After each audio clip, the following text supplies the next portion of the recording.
Hi everyone, Kayleen here from Urban Homestead Artist, and we are up for another power hour in the garden today. I'm going to take it out to an area that I've had the chickens looking after it for me. They have been cleaning it up, well, a third of it they've cleaned up by using my portable fencing that I use to train them around the garden to clean up areas. And we have got a very weedy area that needs to be dealt with because a lot of spring plants need to go in here. It's my arbor area. It's the great big archway here. I've got so much that can grow on here, but we've got these weeds to deal with. So my power hour, I'm going to see how much I can get done in this garden to clean this up and get this going. And I might even fit a little bit of planting in here, maybe. Might even get some seeds in here, who knows. But let's go for the power hour, see how much we can get done and how are you going with the challenge. If you've been following along, this power hour challenge in the garden is to get things happening because it's springtime and a lot is happening. Things are moving fast and we need to get going. And so to get that enthusiasm going, setting a time limit of 1 hour each day if you can, or whatever days you can. That 1 hour will add up to a big difference. So that's our power hour. Let's go. So you can see my girls are here at the moment. I've moved the fence around and in a couple of days they've been chewing this down. So I've got them over on bed number 2 and I've put that tub over to protect plants I want to keep, but I've had green manure in there growing and now I'm letting them mow that down, chew that down, manure that bed before I put some cardboard down. I'm bringing some fresh soil into there just to top it up and mulch it and get that bed ready to use for springtime. So I've got all this grass area. This will keep them going for a while, so I shift them around the place. Now this is where they've been. You can see I've had the fence coming up here in the middle of this area here, and that's all been sectioned off. So they have dealt with all of the path area pretty much. There's some weeds still in there, but dealt with the bulk of it. So I can come in here now and properly weed the garden areas, which are either side of the arbor, and I'll do them by hand. They haven't had a chance to eat the worms out of there, so the worms have been allowed to hide in there. And I will clean that up, and they're my growing areas. And then this pathway I will level out and put some more mulch on it so that that is all done, ready for spring.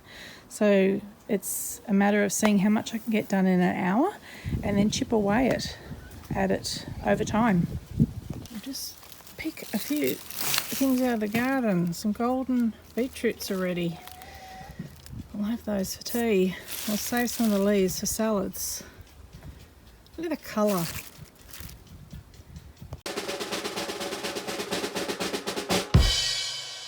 Now, excuse me for the sound difference because I have a brand new microphone, a month old, and it is playing up. So unfortunately, as I go through this garden, this is what I'll do too. There is food in here. So there are things that I could harvest. I'll make that decision as I go through. So it won't be just weeding.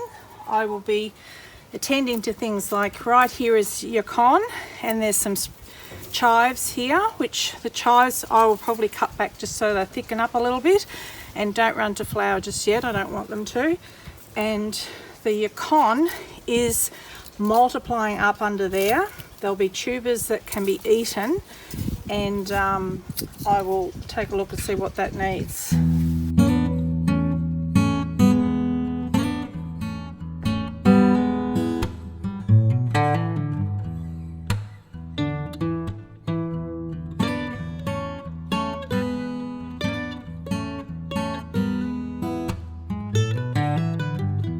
I've done my best to get all the weeds out here. The worst weed we've got here is the couch grass or the kikuyu, and it's intertwined in here and I'm just having to work on it all the time. But this is all the yacon in here. You'll see, like even when I touch this, so that's a new plant that could be planted, the rhizome of it, and the tubers are hiding under here. Now that's what feeds the plant. It also feeds us. Now I'm looking at it and thinking that this has been attacked a little bit by either rats, the chickens or whatever, but these are what you eat off it. So I'm not going to harvest too much of this one. I've got plenty of yukon around the place, and even some waiting to go into the garden. See, that's got a big feeding tuber on the back. It started to split. I'm going to let the plant just have all that and keep this plant strong and keep it as like a mother plant. I'll just give it more soil around it because it's kind of lifting up out of the ground and it needs some more soil. You see all the new shoots here. Also to the side here is chives. And as I was weeding, a little chive plant came out here. See, so I've just tucked it back in. And I'm hoping the chives will grow thickly here and stop a lot of the grasses coming in. I've got a rock there to try and stop it coming in from that corner. It feels like a losing battle at times, but if you do these little things, it can help in the long run. But you can see that's raised there. So what I'm going to do is, with the path areas that have been weeded, I will be trenching like this.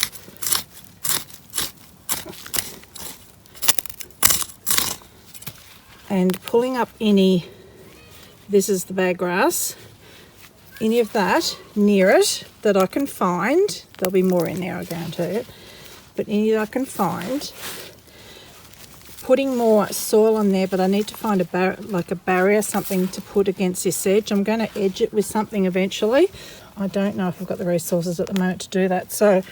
But what I'm going to do is have an edge there, so it creates some kind of barrier. Give that to the chooks. Some kind of barrier, and between the mulch and the bed, which will also be mulched, but it will hopefully keep the weeds down a bit more.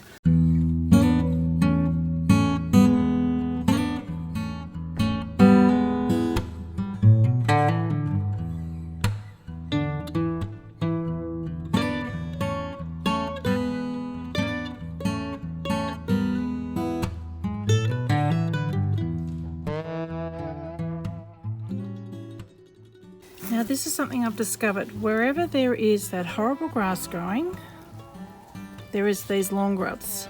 And before anyone gets into me about throwing these to the chickens, they're not rare beetles. I'm pretty convinced that these are the long grubs that are very destructive to the roots of your plants. Now, in saying that, there's so many here that I'm sure the population's fine, and if there was that many in the ground, it's definitely, whatever species it is not going extinct. There's plenty of them. So I do throw these to the chickens as I find them, but there is thousands in my yard everywhere else. But I do find they gravitate to the roots of the grass, and that's where they prefer to reside, although they're doing nothing to kill that grass. So in this little section I uncovered a self-sown beetroot, which I've moved across into the high ground here where I've put the soil, so there's a little baby beetroot in there. There was a beetroot growing on the other side of this cage months ago, and so that's where that's come from. I've also got these onions. Now I think these are bunching onions. I noticed the red on the bottom. These are not my standard spring onions. So these perhaps are ones that I grew from seed. I'll have to look it up, but I've uncovered those. They're about to flower. I might chop half of them and let a couple go to seed. The flowers will be for the pollinators, but I'll also get seed from them because that is a variety I don't have many of, if that might be it. Strawberries that I've planted here were hiding under all those weeds. They are doing fine and they're about to take off. Some of my strawberries are flowering. And over here, we're about to move into here, we've got salad burnette. That's a perennial herb that tastes like cucumber. The leaves are beautiful in salads. So that's a little one that I've moved here.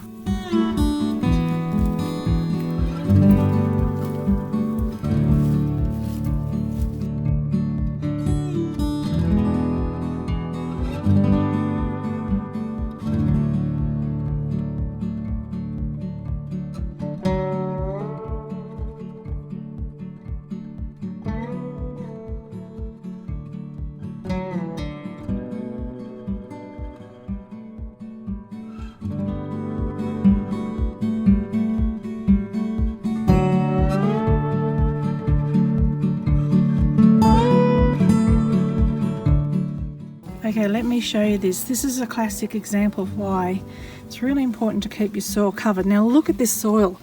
It is absolutely gorgeous. I started with clay. I use mulch and not much else usually, and it just, the worms and all the plants do the work for you. But check out this, and look where I have just weeded. In that short time, can you see how light the soil is up the top?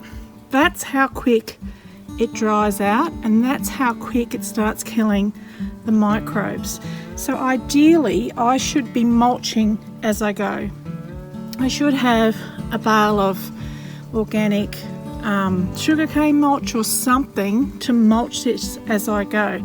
So I'm going to stop here and do that, because this is not a hot day. It's a nice day.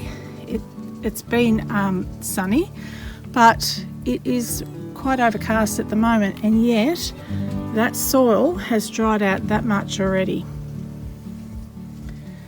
So let's keep it moist like this, and that keeps the life in it.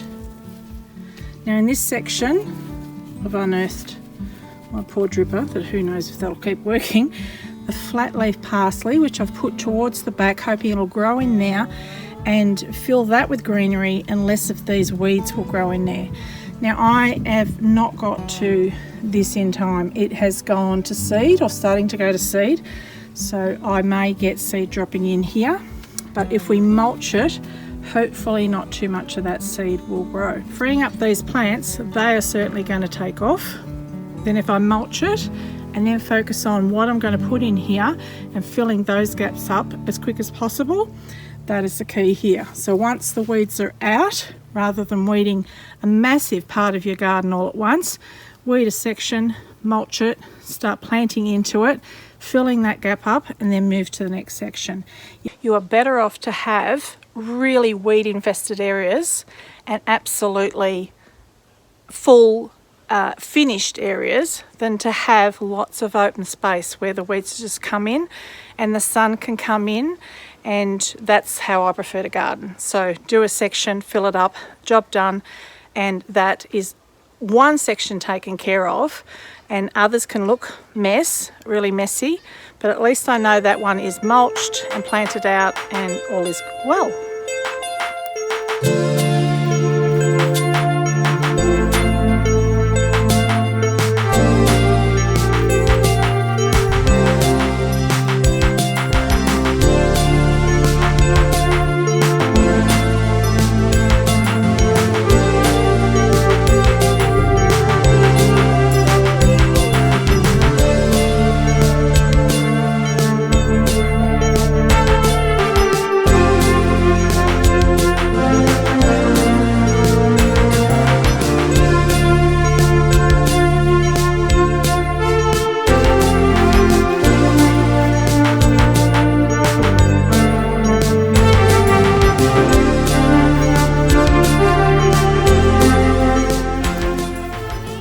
See, so that didn't take long to do. I mean, you saw how quick that was, but if I have the bag with me as I weed and mulch, that's even a better option. So I'll keep that bag with me now as I go along.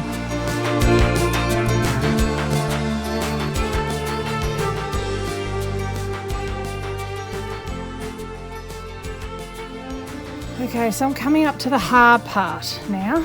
There is weeds stuck in there, but I've got to get my hand under the wire to do that.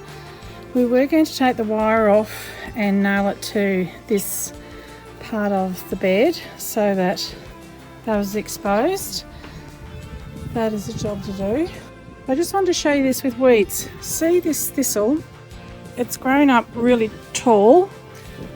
I have let that go deliberately because I noticed the rosellas and the parrots on it, they were eating the tops. Now, although I wouldn't let it go to seed, which is getting close, so that's why I'm pulling it out now. When the little flower buds are on it, the birds really like it, so I've let them go. But definitely don't want it seeding. Although in saying that, it's easier to get out than this grass. So the grass is really hard here because the soil is getting harder as I go down towards there, and you can see that grass is really taken off down there. there's less plants down here, and the chickens haven't been in here at all in that section. So that's making it more difficult. In theory, there should be more water down here because that's a high point and it runs down to here. But this is getting really, really difficult. So I've cut back this dock. I think it's dock. It could be green sorrel, but it's going to seed and it looks like dock seed. Although I did plant sorrel all along here, green sorrel, at one stage and nothing ever came up because there's a plant there and there right on that line where I planted it. I'm starting to wonder if that's sorrel, but I don't know. But I certainly don't want it to seed. So even if it was sorrel, I don't really want it to seed. So I really only use the sorrel mainly for the chickens. And I've got the red vein sorrel. So that's where I'm going to finish the hour. So this is our before. And in an hour, including filming, oh, much better. What a relief. I've got to chip away at the rest, but we've started. So it's 2 o'clock now and I'm going in for lunch. So I've done 1 power hour today. So what are you going to do for your power hour challenge today? Get out there, get a section out of the way. Done. It feels so good to have that weeded. It looked like such chaos before, but just that section, I can say I've done a small section. It's mulched and I can plant into that at any time I like. You're welcome to join me in the Power Hour Gardening Challenge. And I hope to see you next time. Thanks for watching. Bye for now.